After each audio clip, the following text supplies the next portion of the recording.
Mental illness is probably one of the most misunderstood and abused illnesses.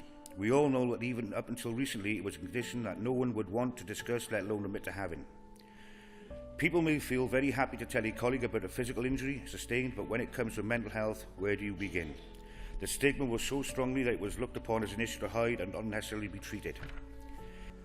Patients are increasingly having to endure longer waits for access to treatment in locations that are getting further and further away, and the consequences are stark and tragic.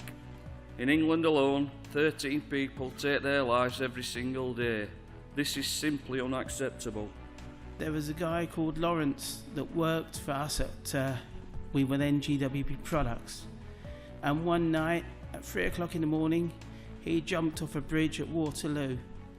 None of us realised that he had a mental condition. He was slightly bullied at work the day before, and on Monday I heard his story. Lawrence, when he was well, would chat about railways. He used to go to Edinburgh or Glasgow just to go on a train, just as a day out, and the next day when he was back at work he would tell us his story. I still think of Lawrence over 30 years later and what happened to him, and how not understanding mental health and mental health issues meant that he was slightly bullied and felt that he couldn't cope anymore. I know firsthand that mental health services are so important to us all, our families, our members, our communities.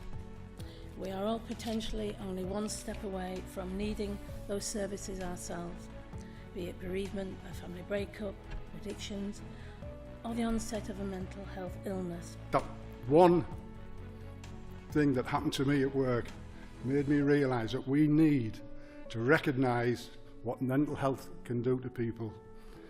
We all think certainly with us being in the steelworks, we thought, oh, we're big hard, we can cope with anything, we can't.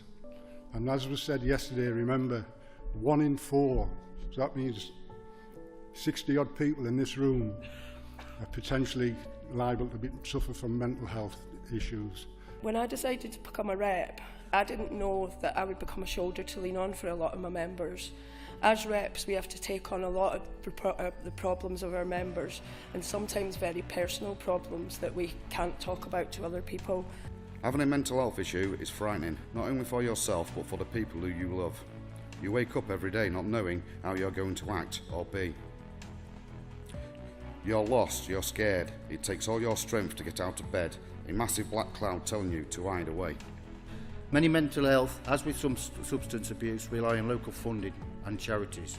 Conference, please. I asked you to back mental health and its different strains as its priority campaign. I support the motion on mental health. That is why I'm supporting mental health. Please support. I move mental health for the priority campaign. Mental health should be our campaign. Please back the mental health campaign. Thank you.